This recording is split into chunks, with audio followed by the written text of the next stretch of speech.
Because the way they leave the land after they're done protesting is horrible. Yeah. They leave a bunch of trash, and then they they make a lot of they just make a huge mess out of the land, and it's just like, well, if you really want to protect the land, Yeah. maybe don't ruin it.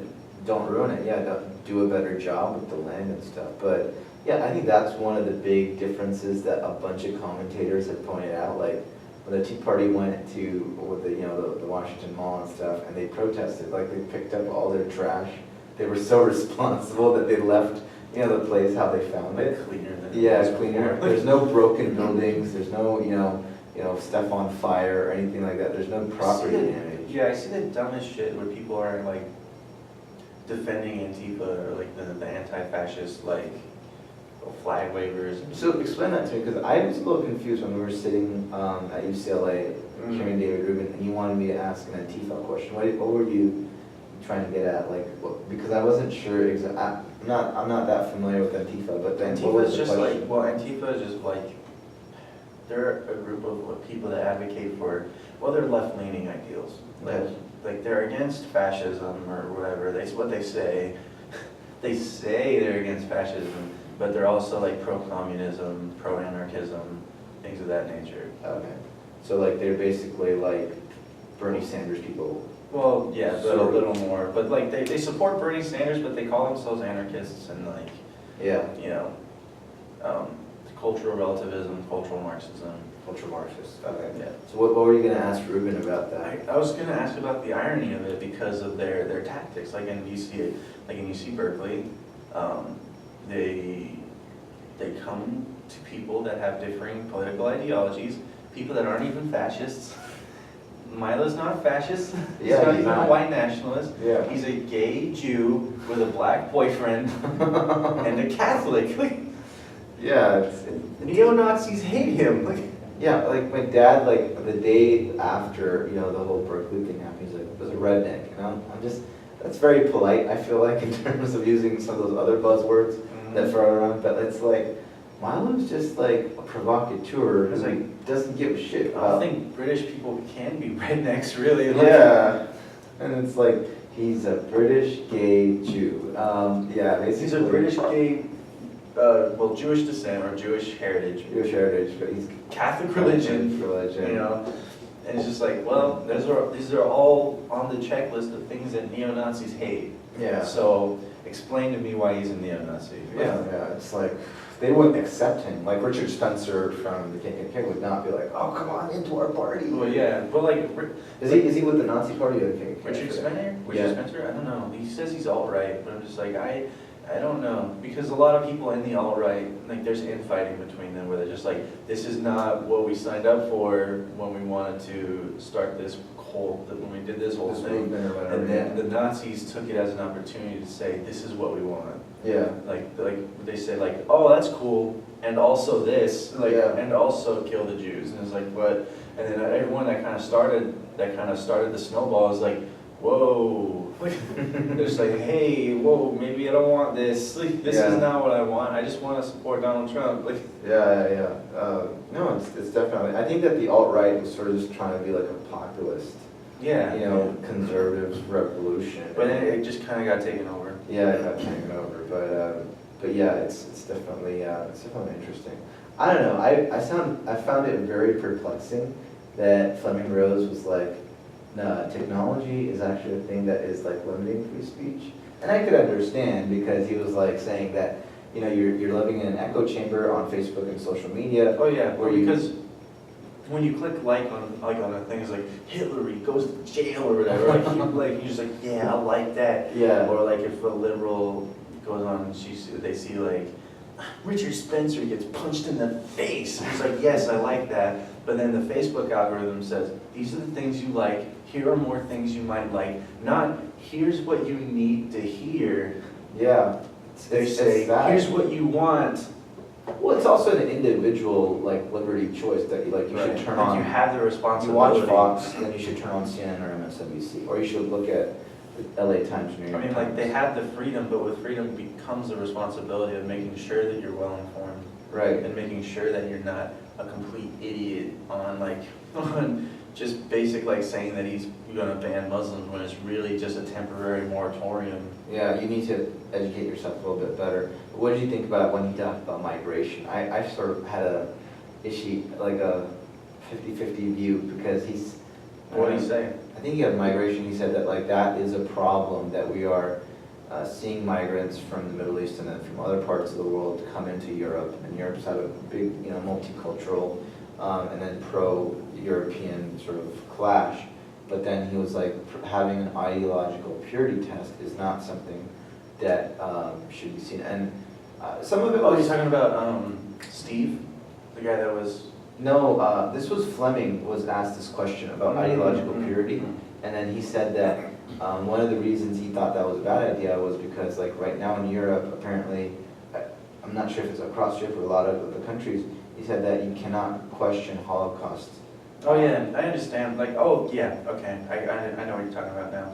Because it's like, well, you can't really confront people on an ideology if they're not allowed to talk about it. Like, Yeah, no, definitely. And it's like, it basically like these backwards people who do not believe in the Holocaust and think like it was a Jewish creation or something. that's kind of ironic, right? That like people they're calling white supremacists, or like they're like, like white supremacists deny the Holocaust, and then apparently so do like a lot of, or not a lot, but just like a pretty good portion of some of the refugee migrants that are coming into Europe don't believe in the Holocaust. Don't believe in the Holocaust. And it's just like these people that you're attempting to help, like possibly, like some of these people that you're attempting to help, maybe even 5% of them, 1% of them, like are just as bad as the people that you absolutely hate with a passion. Right. It's like, you just like, really? Like, No, and I think that the problem isn't that like these guys have like values and stuff. It's that they've,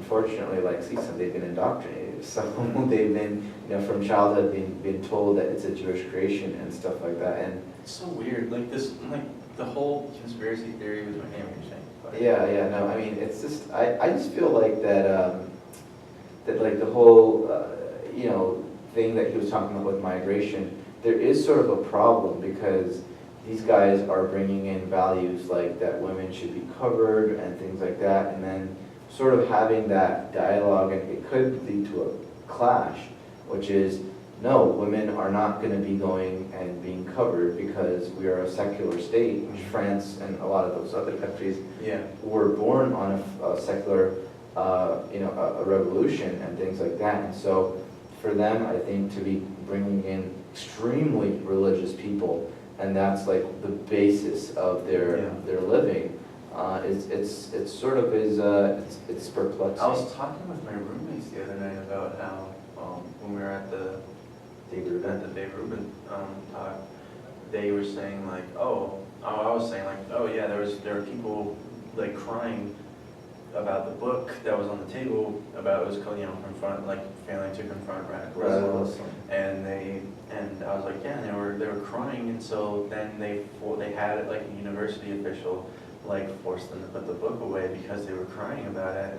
And I said, well, that's stupid. And they were just like, whoa, that is not stupid. Like they have a right to cry, and it's like because they view their religion so intensely, and it's like because it's such a huge part of their lives that to see it mocked that way is probably really hurtful to them. And it's just like, yeah, but I mean, Christians and Jews actually have it pretty bad when it comes to people making fun of their all the religion. time. Yeah. And I'm just like, and if they cry, it's stupid too. Like. Yeah. Well, I'm Indian, and like Hinduism gets mocked like all the time in India.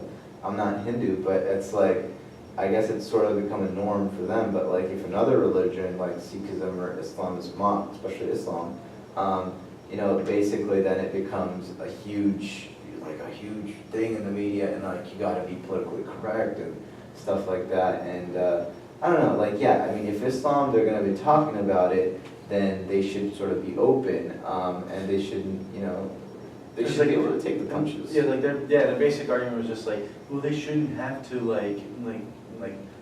they shouldn't have to accept that people are making fun of their religion or something like that, or like they should be able to cry if they want to. And I was like, yeah, but it's stupid. Like. Yeah, I mean, it was like, you're saying they're stupid for crying. I was like, and I wanted to be like, yes, they are. Like, they are stupid for crying. Like, You can't like say to a person that you can't put a book of, Islam on the table that's critical of Islam. yeah. Because, then how are the people in Islam that feel like that their religion is true and it's valid, all the things that it says, like how are they going to be able to defend it? Because like I think what Fleming was saying was, going back to Nazi Germany, it's like a law does not stop an idea. Yeah. Like there's still going to be Nazis even if you have hate speech laws. Those people are going to go to jail. They're sort of, they're going to be like, hey, we fought the system and we're back out here to grow our movement. And it's like basically those people in the Muslim community need to fight and say that yeah, Islam, you can say certain things, or maybe they need to say that they need to punch the people in, they need to strike back within the Muslim community and say, we cannot have this religion that basically says you can't be critical of Islam. Well, see, but I think one of the main problems is that if you look at the text literally, or if you look at it critically, they tell you to set up a political system, whereas with Christianity, they don't. In Judaism, kind of, but that's just more or less a rule of law that all Jews follow, and not necessarily a system that all people should follow, right? By force of law. But or even less so with Christianity. Christianity basically just says if you have a relationship with God, you're A-okay. You can do whatever. I think the biggest thing about Christianity also is that it's gone through the test of time and it's been reformed. Mm-hmm. And so, well, that's even people will say, yeah, but what about blank? But the Christians, and I was like, yeah, but Christianity doesn't inherently or it doesn't state that there needs to be a political system. but that's one of the reasons It's why adaptable to political Martin systems. Luther and Henry VIII and stuff, they all basically started that revolution because Henry VIII was like, I want to get a divorce, but I can't get a divorce under Catholicism. But that's the thing, right? Catholicism really isn't Christianity if you think about it. It's just it was kind of where it started, but it wasn't for some somehow they even at the very beginning they mistranslated some of the stuff, and it was just and so they started adapting all these rules that didn't have any basis in text. But I think though that the point that Fleming that was also making, I think it's sort of valid in the when you're looking at Christianity, Catholicism reforming and then breaking away into the Protestant, all these religions, was that it was a source of control. Mm-hmm. Basically the Pope can control all these kings, and then if the Pope said you're excommunicated, nobody wanted to even help that king or basically serve him in any way. Yeah. So the Pope really had a lot of power, and you're sort of seeing that today in the Muslim world, is that these clerics, and then Khomeini today basically in Iran, he controls everything in the political system that happens in Iran, but he's not a political figure, he's a religious figure. And so I think though that was a very interesting point that he made, was that basically religion is a sense of control, and you need to sort of step out, and besides the religious values, the free speech value and the freedom value has to be really, you have to fight for it, and you have to I think some the freedom and even the capitalist values somewhat stemmed from Protestantism quite a bit. What John Locke and because I think he was a Protestant for sure. I think so. And then but then you have because they look at the New Testament quite literally, and they say, all right, well, Christianity doesn't really say anything about this or this or this, about we don't have to do Hail Marys or or fucking do confessions or anything like that. They're just it just says it's right here. All it says is do this thing, and it's just do this, have a relationship with God, and you're I can do that, this is easy, strive to be better every day. Right. But then even then it started to but it started to get mistranslated, but not on such a high level as Catholicism, where it was. Did I get a text message? Rico. No. It was just we're working on trying to get the presidency thing done, because when I talked to Augie, he's oh, just go on Madison, but then I gotta have Rico do the thing through Madison to request for me to be president. So, but I guess Bilal is still on our list of officers. Oh, yeah, Bilal was one of the officers, and then there was 2 random people that we had. But, yeah, it should be something resolved. I was talking to Spencer last night, and he was like, dude, we just gotta get on this with Peterson, because the one thing that happens is like, we gotta figure out Peterson's dates and stuff, so. Well, we also gotta, And we gotta figure out the school. I feel like we need to be capitalizing on this kind of. Yeah, because I think that if we do this right, then we can bring the Ayn Rand, some speaker from the Ayn Rand Institute here and stuff. And, Oh, I meant capitalize on like the hate. oh yeah, no, we're definitely gonna Yeah. try to make it as big as possible. Which is why I think we should, and if we're gonna make like a topic, sorry, go ahead, you were gonna say No, something. go Oh, but if we're gonna make like a topic, we should make it something more like, Go controversial. more controversial, like, and like something about The dangers Antifa of or. diversity. Oh, like, that's a little like, even that's a little like too for me, because I'm like, but also, like, I just mean like with the protests and the riots like going on and like Berkeley. Yeah. No, I mean, I think that definitely we want to keep everybody safe, and that, you know, we don't want these, we to a certain extent want these like people to start making a huge issue out of our event and things like that. And then I don't know how many people know Jesse Lee Peterson anyway, so it'll sort of be cool once we put the posters all around campus and they're like, that black dude is coming, and it's like he hates, you know, he doesn't like BLM and stuff like that. So that means we need to make the poster as controversial as possible. I think the title, if we make it as controversial as possible, should be great, because we don't need Milo. Well, like, you know? yeah, Jesse Lee Peterson is anti-fascism, the new fascism, something like that. I don't know. I was thinking, you know, basically like having the talk on the top, and then by Jesse Lee Peterson, a speech by Jesse Lee Peterson. And so doing like, so we could basically, you know, do. Or yeah, title on top with Jesse Lee Peterson. With Jesse Lee Peterson, and so like, yeah, we could basically be like, I forgot what Ben Shapiro's original speech was at Cal State LA, but I think he talked about diversity. So we could talk about like the dangers of diversity and things like that, and how economic, you know, opportunity gets smashed or something like that. We've run, I think a few titles have been run, and we should probably try to come up with one once we get the executive power, you know, thing going and stuff. And so I am the Senate. I am the Senate. I will crush them. But like I was saying with like Christianity, even it was like from there was kind of like a misstep where they said like where a lot of people didn't necessarily get it right away. So we had this kind of residual like stuff from the Catholicism area of like the Renaissance where they said, well, gays still can't get married, right? Or like, you know, it's just like, well, and then like, but like some of the people there, they didn't really adapt so well to the new system, so that's why we had some of that residual, like, gay people can't get married, even though the book of the New Testament doesn't say anything about it, you know? Right.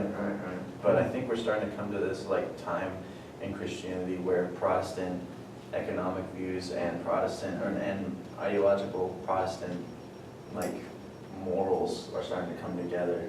Yeah. Even though I'm not a Christian myself, and I think it's a pretty great thing. Like if they can kind of heritage, what are you? Like what? Like by heritage religiously? Or? Yeah. Oh, Protestant. Oh, Like my family was Protestant. I'm not sure my grandparents are. They never really talked about it. Like you guys' parents aren't that religious? No, they like my grandpa was Catholic,